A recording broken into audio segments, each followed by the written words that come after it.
Hey class, let's finish this all up with testimony.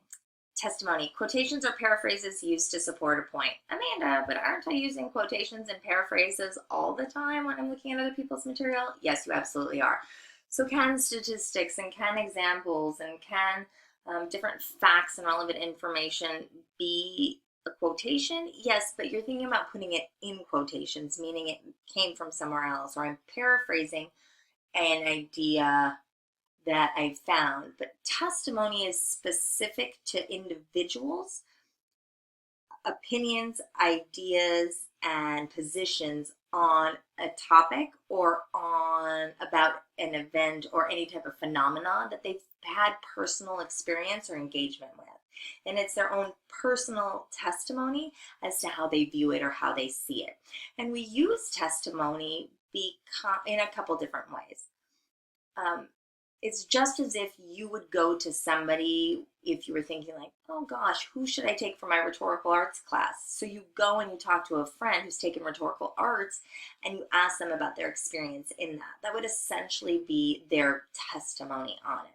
So it would be used to support a point in your presentation. So testimonies are going to be a great resource because you can play a lot on emotion with testimonies. And also it builds credibility, which is awesome because if we can find testimony from somebody who's credible and has personal experience, we're more likely to persuade, we're more likely to bring about the emotion or the understanding that we are looking for in our audience. So the first type of testimony that we can look at here is something called expert testimony. And expert testimony is testimony from people who are recognized experts in their field. So for example, lots of times individuals will see testimony on television in specific types of commercials. What types of commercials? Infomercials. How many of you have seen the Proactive commercial? I know that you have. There's a million of them all the time. And if you look up any type of infomercial, you will find this type of expert testimony. They're going to get you on the screen and they're going to talk to you about proactive and proactive working. And they're going to put an individual on there who is competent, who is recognized as an expert in their field. And who is this person? If you say a celebrity, that is not correct. Celebrities are not experts on my face. Dermatologists are experts on my face. They've gone to school, they've done the work, they know what they're doing, and that's the practice. So they'll present you with doctors or dermatologists. And these are the people that we bring in.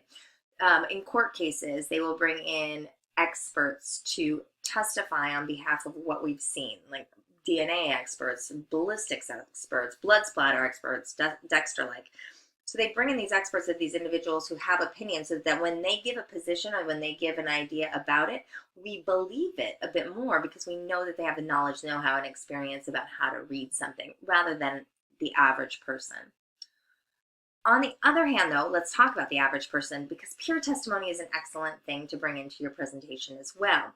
Peer testimonies are testimony from ordinary people who have firsthand experience or insight on a topic.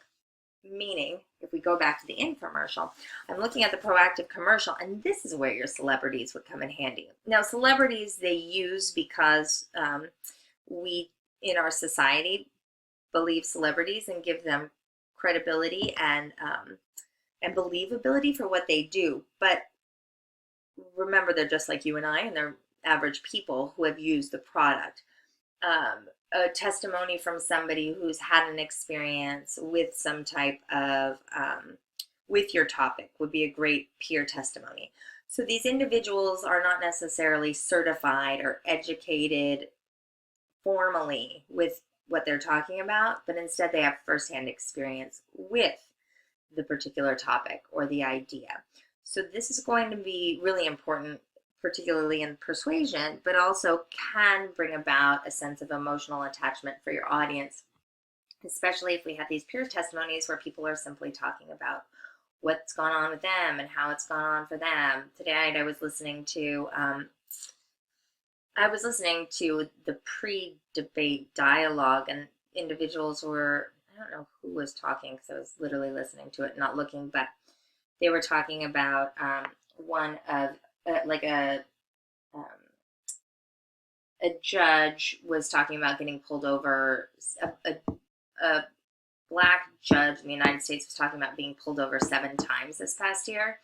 And he talked about the experiences during his pullovers, what was happening, what was going on. With that statement, we get two different things going on. You get an expert in the sense that we build in credibility for somebody who is we build in the credibility of somebody who's a judge, which is great. And judges typically will have some kind of expertise in regards to justice. And then we also get the perspective of, an individual and being stopped, and this was his peer experience, and this is what happened with him. And if you don't have that personal experience on your own, well, find a peer who does. So a direct quotation is a testimony that's presented word for word. I mean, we know that we will put those in quotations. I always encourage us to use direct quotations as much as possible, mostly because it's not your words, so you can ensure that the statement is being said as it was intended. However, we know that paraphrasing and summarizing may be more effective due to time, due to how the story should be told, due to the emotional connection that you can put to that.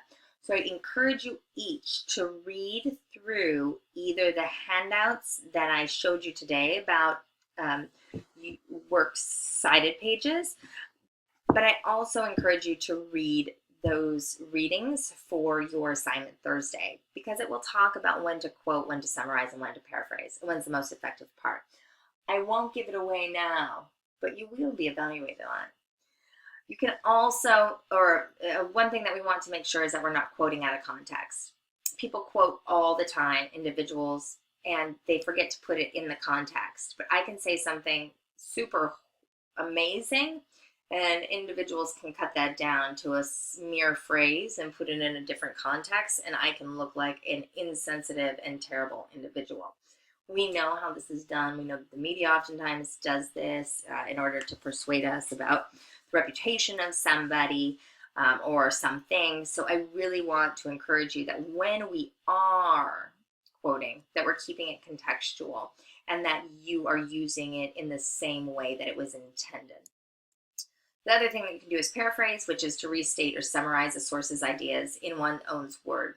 So how do we set up things like paraphrases? Rather than saying something like, according to Amanda Whitten, instructor at LMU Communication Studies, in an article titled, "Hey, that's fun," written in the Journal for Communication in 2004, she stated that, quote, and then I would give the quote.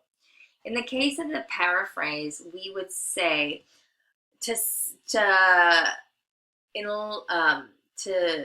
and you can say it straight away, to paraphrase the work of so-and-so, or to re-summarize the ideas, the concepts, the theory, the process of so-and-so. And so that's how you can set up and lead into a paraphrase to let us know that these aren't your words. However, it's an idea that has been restated and summarized in your own. The tips for using paraphrasing, make sure that you are quoting or paraphrasing accurate. Oh, sorry for testimony. Tips for using testimony. We want to make sure that we are quoting or paraphrasing accurately. So again, making sure that those last two areas I told you about were taken care of, meaning don't use it out of context, and make sure that you're quoting it word for word and saying it how the person intended, if that's what you're going to be doing. Use testimony for qualified sources, meaning that these places are reputable. Again, that if they are experts, that they have enough expert opinion. It's not like we just have 1 year experience, or you take a testimony. Oh my gosh, my friend says that teacher's the worst, right? So, and you're like, oh, really? Why are they the worst? And I'm like, well, they gave a ton of homework, and they always had long essays and assignments, and right. So like the criteria isn't necessarily representative of what's happening. I mean, you're in school, it should be hard, and you should have to do work, right? So those are the things that we can keep in mind there.